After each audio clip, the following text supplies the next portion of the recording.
Bonjour tout le monde, j'espère que vous allez bien. On se retrouve sur ce nouveau vlog. Donc c'est parti, on débute à la mi-août jusqu'à fin août à peu près. Salut, on est lundi. C'est mon premier jour de reprise vraiment de travail productif après mon retour d'Irlande du Nord.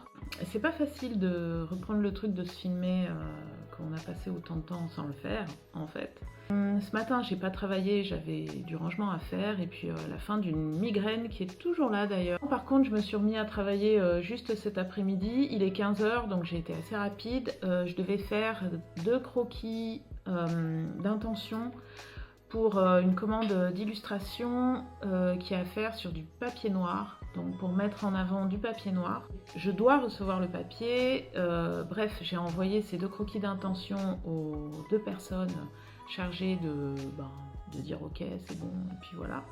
Et je peux pas vous les montrer, même si ça doit être fait sur papier noir bien sûr, mes croquis d'intention sont pas faits sur papier noir, ils sont faits sur ce carnet là. Et je vous montre pas. J'attends leur réponse et en attendant cette réponse qui j'espère ne tardera pas trop, il me semble que les 2 personnes sont rentrées de vacances d'après ce qui était prévu. Je vais m'atteler au second projet professionnel qui est la réalisation d'illustrations sur le thème des contes savoyards. J'ai toujours pas reçu de réponse de la commission régionale pour ce projet-là. La personne m'a quand même écrit dans la première moitié d'août pour me dire que tous les avis étaient favorables et qu'ils attendaient donc la décision finale dans courant août. Donc j'espère que, ma foi, les bureaux vont pas trop faire traîner, puisque ça c'est pas la faute aux organisatrices, malheureusement. Hein. La France fonctionne comme ça. Mais bon, en attendant, moi, il faut quand même que je prenne un peu d'avance, donc je poursuivrai quelques illustrations sur ce thème-là. Donc on s'y remet joyeusement. Pour ce travail qui est sur la longueur et où je dois produire de manière assez rapide, du coup j'ai choisi la méthode des crayons de couleur aquarellables en travaillant une fois aquarellé, une fois sec. Donc voilà, j'alterne les deux pour avoir un rendu qui est sympa, qui est tout doux, qui permet d'avoir des effets graphiques. Et du coup, je redécouvre un peu les crayons de couleur. Donc ceux que j'utilise, c'est des crayons de couleur très secs qui sont de qualité moyenne, c'est pas les meilleurs et c'est ceux qui vont le mieux en fait. Bonjour tout le monde, j'espère que vous allez bien. Je vous parle là, on est au niveau de ma cuisine. Il est 10 h en fait, il est super tard. Je me suis endormie, le réveil a sonné, je l'ai éteint et voilà. C'est pas très grave. Je me suis pas énormément filmée cette semaine, j'avais vraiment beaucoup de travail pour avancer et puis comme je vous ai dit, une perte d'habitude. Et c'est vrai que quand on a quand même beaucoup de taf, ça a tendance à nous ralentir dans le processus créatif et de réalisation. Donc mais il faudra quand même que je prenne le temps de au moins prendre le trépied et de vous faire quelques plans quand je dessine. Bon, malgré tout, j'ai dû vous montrer quand même ce sur quoi j'ai avancé ces derniers temps dans un rush juste avant. Ce matin, je vais quand même aller chercher mes courses. Je vais quand même remplir un petit peu le frigo qui est là. Et en fin d'après-midi, j'ai une copine qui vient. La copine avec qui j'étais partie en Irlande du Nord, donc pour faire un petit peu le point sur ce qu'on se doit, etc. Sur les notes et tout quoi. Et voilà, et hier j'ai pas pu travailler mais c'était très sympa. J'ai rendu service à une copine qui devait se faire des tatouages et du coup je lui ai servi un peu de taxi on va dire et c'était assez cool. Du coup on a passé l'après-midi au final ensemble par la suite et d'ailleurs j'ai trouvé quelque chose qui m'a un peu interloquée. Je l'ai pris, je comptais vous faire une vidéo démonstrative dessus. Au final, je le ferai pas parce que j'ai regardé hier soir et c'est pas quali. mais je vais vous présenter quand même ce que c'est parce que moi ça m'a un peu surprise. Et puis ma foi, j'aurai quand même le reste de la journée pour pouvoir avancer mon taf. Ah, donc on s'y met, on s'y met. Ah oui, et j'attendais aussi les papiers pour mon autre commande d'illustration. Donc des papiers noirs pour faire mes 2 illustrations sur fond foncé pour ceux qui me demandaient quoi.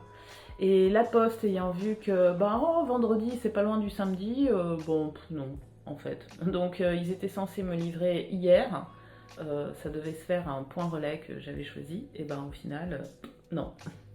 Donc je pense que j'aurai mon matos lundi ou mardi quoi.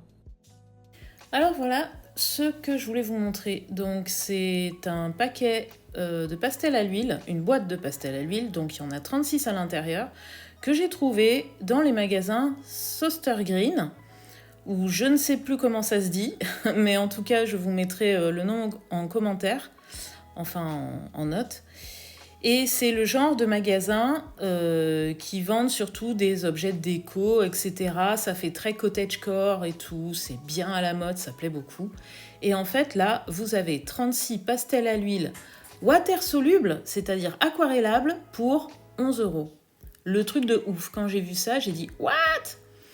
Donc, je les ai achetés. Et là, j'en fais la découverte avec vous. Donc, alors, c'est pas tout à fait vrai parce qu'en fait, je les ai testés avant. Et c'est ce qui me fait dire que, voilà, j'ai pas fait une vidéo exprès dessus. Alors, on voit que la qualité est un peu moyenne dans le sens où les papiers, à force de les tenir, même après la première utilisation, vous avez le nom de la marque qui commence à disparaître. Ce sont des pastels à l'huile qui ne sont pas toutes grasses de la même manière. Il y en a certains qui sont beaucoup plus secs, d'autres qui sont beaucoup plus huileux. Ça dépend des couleurs. Vous avez aussi des couleurs qui sont un peu redondantes, c'est-à-dire qui se ressemblent vraiment beaucoup. Bon, il n'y a pas de doublon. Et il y a une chose aussi à remarquer, c'est qu'il n'y a pas de blanc. Donc, j'ai fait sur un carnet un petit swatch pour voir les couleurs, comment elles sont en version non aquarellée et comment elles sont en version aquarellée. Donc voilà, là c'est ce que je suis en train de vous expliquer. J'ai utilisé simplement mon pinceau à réservoir pour le faire. Alors au premier abord, les couleurs sont lumineuses, elles sont sympas. Voilà, donc comme j'ai écrit sur le carnet, il y a énormément de copeaux et ça me rappelle, la quantité de copeaux, ça me rappelle en fait quand j'utilisais quand j'étais petite les Crayolas à la cire. Vraiment, ça fait beaucoup de copeaux, donc là je les ai enlevés. Il y a un jaune qui est très lumineux, qui est très joli. Il y a certaines couleurs qui rendent plutôt pas mal. Il y a des couleurs franchement qui sont très très proches et ça d'habitude c'est souvent le cas dans les paquets de médium traditionnels qui sont très peu chers. Là ce que je vous montre c'est que c'est à la fois collant et pas collant. J'ai essayé des méthodes pour mélanger, donc j'ai essayé ma méthode que j'utilise habituellement avec les bonnes pastels à l'huile, sauf que là ça fonctionne pas du tout simplement parce que ce sont des pigments qu'il y a à l'intérieur qui n'accrochent pas du tout le papier. Et en fait, quand on utilise des gommes ou des pinceaux silicone qui sont trop durs, ça embarque tout. Donc par contre, ce qui fonctionnait bien, c'était ce pinceau en silicone très souple, donc que j'utilise normalement aussi pour mes pastels à l'huile et qui là, lui, fonctionnait bien. Donc vous voyez qu'on a un rendu qui peut être assez joli si on veut faire des fleurs, etc. J'ai essayé sec avec le doigt, là ça fonctionne pas très bien non plus. Et j'ai essayé en aquarellant, bon ok c'est sympa, mais ça fait beaucoup de traces, ça accroche pas de manière régulière. J'ai essayé les superpositions, bon autant vous dire, pour aller assez rapidement, que ça fonctionne pas. 2 couches, franchement c'est le max. 3 couches, ça dépend des couleurs qu'on va utiliser. 4 couches c'est carrément impossible. Et même 2 couches, on peut vraiment arriver à gâcher complètement son dessin. Donc c'est pas du tout des pastels à l'huile qu'on peut utiliser une couche sur l'autre, ça fonctionne très très peu. Ça va être 2 max et encore avec un fort risque de tout dégrader.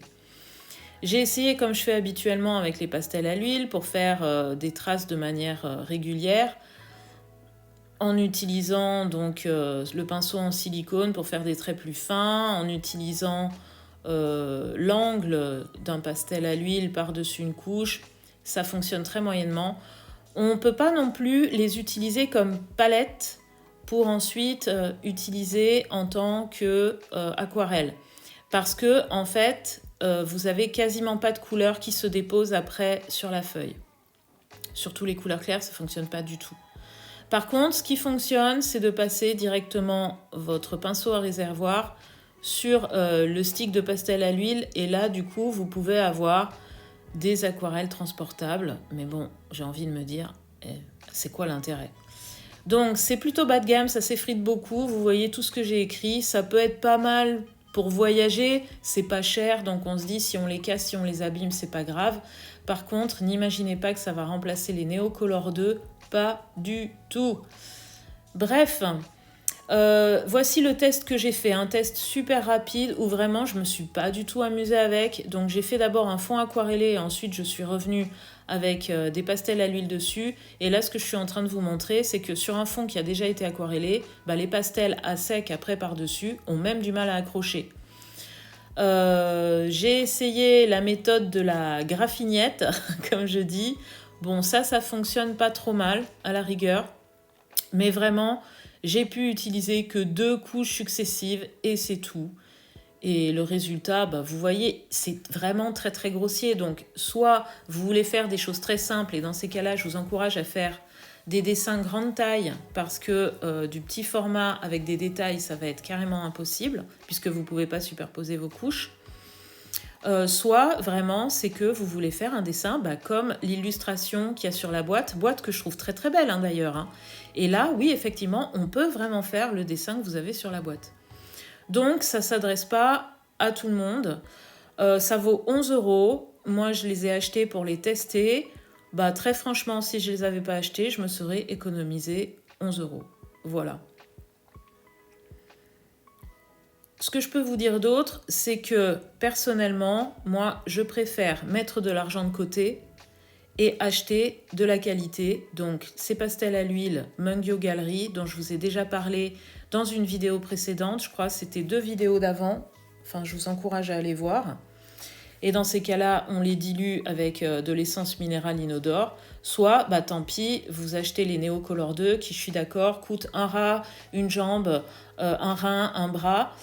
Mais voilà, donc ça c'est vraiment très cher. Mais sinon, voilà, n'hésitez pas à utiliser les Mungyo Gallery que vous pouvez de toute façon diluer avec de l'essence minérale inodore.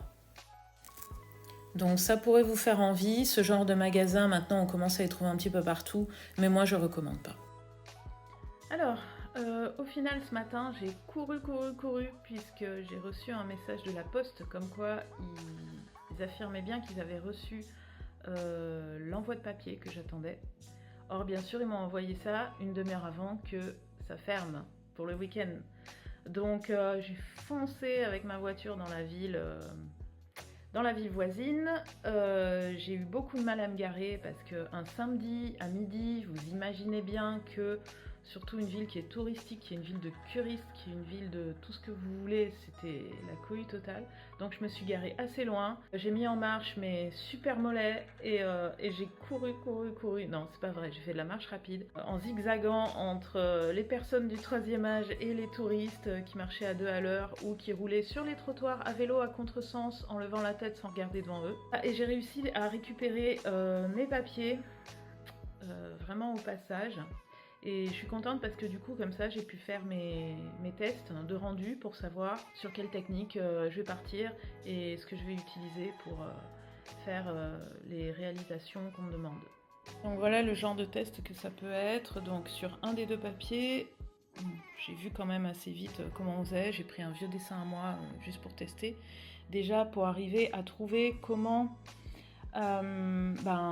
placer mon croquis sur le papier sans trop l'abîmer, parce qu'on n'a pas le droit de gommer. Et puis donc, bien sûr, alors je cache un peu parce que je peux pas montrer, mais donc les matériaux que je vais utiliser, et j'ai fait pareil pour... Donc voilà, et du coup j'ai fait pareil pour le second papier, qui lui est un papier normalement d'aquarelle. Donc pareil, j'ai fait différents tests. Ça a été aussi assez rapide parce que je voyais bien ce qu'il fallait utiliser. Donc je me suis mis par écrit ce que je vais utiliser et puis la référence bien sûr du papier. Voilà. Yes, donc les tests sont faits. Bon bah voilà les gens, il fait trop chaud dehors pour que je puisse continuer à bosser en extérieur. D'ailleurs Marco l'a bien compris, il squatte la table basse. Je regarde quelques petites vidéos pendant que... Alors ça c'est le croquis de mon prochain dessin que j'ai à réaliser pour la grosse expo d'octobre-novembre qui est prévue. J'attends toujours le tampon final de la région.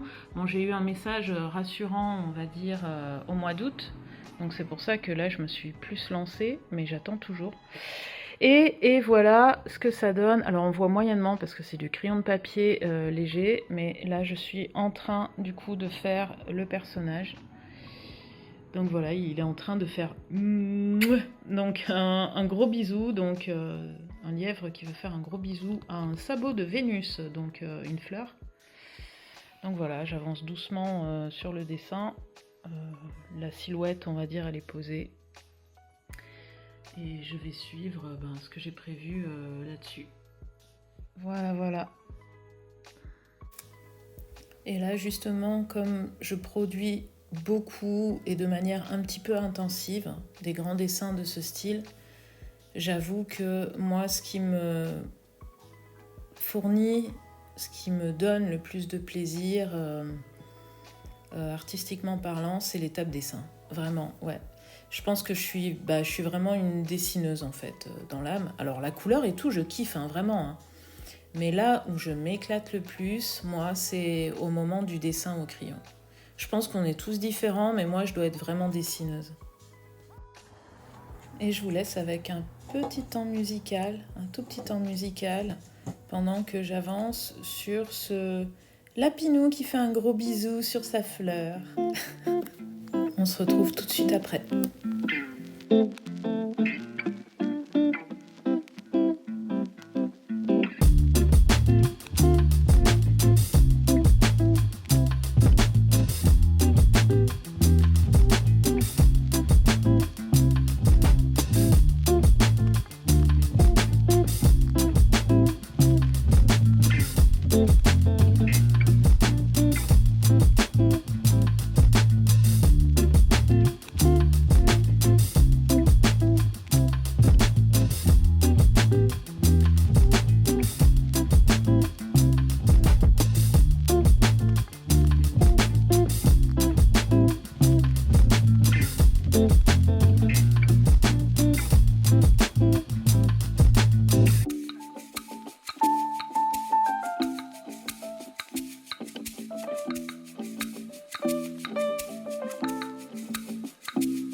Jeudi matin. On est jeudi matin, je me suis levée assez tôt parce que j'avais tout le jardin à arroser parce que ça fait quand même un petit moment que je compte sur la pluie et il n'y en a pas. J'ai beaucoup avancé sur les réalisations pour l'expo, mais malgré tout je me dis ça va être chaud quand même, ça va quand même être chaud patate. Donc je vais vous montrer ça.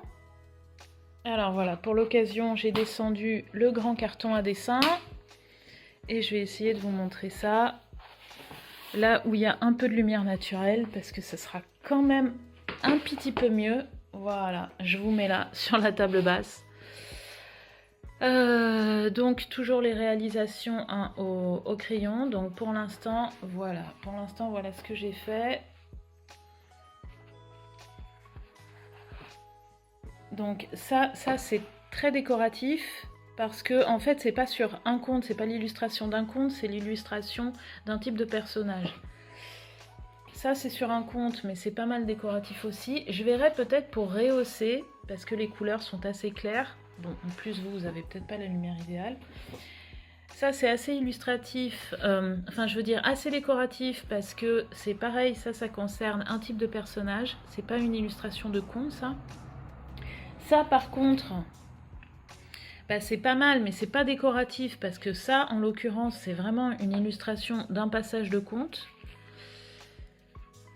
Donc c'est peut-être pas le genre de truc qu'on mettrait en décoration chez soi, mais c'est vraiment pour illustrer une histoire. À la rigueur, peut-être plus tard, moi, faire quelque chose juste avec le personnage, maybe. Ça c'est assez décoratif, et pourtant c'est l'illustration d'un conte aussi, donc d'une étape. Merci Pépère, tu pourrais peut-être fermer la porte. Voilà, et là je suis en train de faire... Faudra peut-être que je vous allume parce que je vous allume la lampe. Voilà, donc je suis en train de faire ça, qui ça aussi est vraiment l'illustration d'un conte. Donc là je suis vraiment qu'au premier niveau avec les premiers aplats, etc. Donc c'est un morceau de conte, voilà. Hop. Et on revient dans ce sens-là. Alors il m'en reste quand même encore pas mal à faire. Et puis voilà, il y a qu'à. Donc je vais continuer à avancer ça. Les illustrations que je devais faire, par contre, la commande qu'on m'avait passée sur papier noir, celles-là je les ai terminées. Au final, il fallait vraiment que je les fasse sur des petits formats de papier. J'ai été un peu étonnée, surtout pour des portraits. Mais bon, voilà, ça s'est fait et ça s'est bien fait. Je suis contente du résultat. Et est-ce que je vous avais dit... Oui, alors en fait, j'ai eu vraiment la confirmation comme quoi la grosse expo sur laquelle je travaille en ce moment, tout est validé par la région. Je sais pas si je vous l'avais dit ou si je vous l'avais pas dit. Voilà. Je vais en profiter de vous montrer l'avance sur ce nouveau personnage, donc toujours pour l'expo de l'automne que je suis en train de réaliser. Pour vous faire le petit point lecture qui ne sera pas un point lecture tout simplement parce que en plein été j'ai arrêté en fait. J'ai arrêté de lire, donc habituellement je lisais le soir, donc j'avais besoin d'allumer la lumière. Qui dit été dit avec la lumière, j'avais tous les insectes qui rentraient, etc. Bref, c'était un petit peu compliqué. Donc j'ai arrêté, j'ai aussi économisé pas mal de sous, j'ai réécouté des audiobooks que j'avais, etc. Donc avec le casque comme ça, j'avais pas besoin de lumière. Et c'est vrai qu'en plus là, avec le travail que j'ai un peu du mal à lire. Par contre, j'ai beaucoup écouté de podcasts. Et c'est pour ça que j'ai envie de vous faire un petit passage reco au niveau des podcasts. Donc pour ceux qui ne connaissent pas, les podcasts, ce sont des émissions à écouter. Donc c'est la même chose que les audiobooks. Sauf que les podcasts, on peut les trouver gratuitement. Et moi, par exemple, j'ai une application qui s'appelle Podcast Addict, qui est gratuite, où du coup, on peut trouver tous les podcasts qu'on aime, etc. Mais sinon, vous pouvez les trouver sur iTunes, je crois Deezer aussi, etc. Et notamment, j'ai découvert, alors c'est un podcast qui est pourtant super connu, il y a aussi la chaîne YouTube qui existe, mais moi, du coup, je préfère écouter en podcast que regarder la chaîne YouTube. Donc c'est un podcast d'interview et c'est le podcast Légende, Legend, qui interviewe autant des gens connus que des gens totalement inconnus, mais qui ont toujours la particularité d'avoir un métier fortement étrange ou bizarre, ou en tout cas qui sort de l'ordinaire. La personne qui fait les interviews est super sympa et surtout très agréable à écouter parce que met à l'aise les gens qui sont là. C'est bien relancé avec les questions, etc. Donc, je vous encourage à écouter le podcast Legend. Alors, bien sûr, tous les gens qui sont invités ne m'intéressent pas. Mais moi, en fait, c'est souvent les anonymes qui m'intéressent. Et j'ai passé énormément de temps au mois d'août à écouter Legend pendant que je travaillais. Et le second podcast dont j'ai envie de vous parler et que j'ai envie de mettre en avant, c'est le podcast qui s'appelle Hôtel Gorgia. Ou Gorgias. Gorgias, c'est Gorgias. Alors, c'est un podcast fiction, en fait. Donc, c'est une sorte de roman fiction, sauf que à l'intérieur, vous avez des acteurs qui jouent. Et c'est juste incroyable. Donc, c'est un peu comme les audio-feuilletons qu'il y avait à l'époque sur les chaînes de radio, radiophoniques. Et voilà, les acteurs qui prêtent leur voix sont vraiment super, les ambiances sonores sont vraiment vraiment cool. Et pourquoi j'aime beaucoup l'Hôtel Gorgias? Tout simplement parce que c'est du fantastique et on est en plein dans un univers qui est très très proche de Neil Gaiman, qui est un auteur que j'adore. Donc, si vous ne connaissez pas Neil Gaiman, renseignez-vous parce que je ne vais pas refaire tout un speech sur lui. Et j'en ai parlé tellement souvent dans mes vlogs précédents. Voilà, c'est l'auteur que j'aime d'amour. Et du coup, vous avez du fantastique et c'est un roman audio à mystère. C'est-à-dire qu'au début, vous ne comprenez pas trop où vous êtes, vous suivez les personnages principaux, vous commencez à vous rendre compte qu'il y a des choses un petit peu bizarres, donc ça se passe dans un hôtel, mais qui a l'air très très très particulier. Les gens entre eux parlent de situations, on comprend à demi-mot qu'il s'y passe des choses un peu, comment dire, un peu fantastiques, même beaucoup beaucoup fantastiques à l'intérieur. Et du coup, il y a 2 saisons. Et je vous en parle là parce qu'une 3e saison va sortir, ça y est, l'auteur l'a annoncé. Donc ils ont mis beaucoup beaucoup de temps. Il faut savoir que ça, c'est un podcast qui a été parrainé par Radio France et qui a reçu le prix Révélation à l'édition 2022 du Paris Podcast Festival. Donc c'est quand même pas rien. Donc pour les gens qui aiment la lecture, les mystères... que dire, je ne sais pas, écouter des fictions, etc. Franchement, je vous encourage à y aller. Donc vous avez 2 saisons. Les épisodes, chacun dure à peu près 15 minutes. Donc ça s'écoute assez rapidement. Et voilà, je vous le recommande parce que je sais que c'est bon, c'est quelque chose qui va se terminer. Donc c'est pas quelque chose qui a été abandonné. Parce qu'en fait, ils ont attendu pas mal de temps pour sortir cette 3e saison, mais ça y est, c'est annoncé, donc ça va sortir. Et vraiment, moi j'ai eu un gros coup de cœur, donc là je la réécoute, parce que ça fait un petit moment que j'avais pas écouté les 2 premières saisons, et j'attends la 3e avec impatience. Donc du coup, en termes de recos, c'est pas des recommandations livres, c'est des recommandations podcast. Voilà, sinon nous arrivons à la fin de ce vlog. J'espère que ça vous aura plu malgré l'aspect routinier. Je suis vraiment en phase là de production. Donc c'est des choses qui sont toujours dans le même style. C'est normal puisque c'est pour une expo. Et on va dire que j'ai un cahier des charges en plus. Donc j'espère que ça vous aura quand même plu. N'hésitez pas à m'envoyer un petit like ou quoi que ce soit. En tout cas, je vous laisse tout me concernant dans la description de la vidéo. Je vous fais de gros bisous et je vous dis de rester créatifs.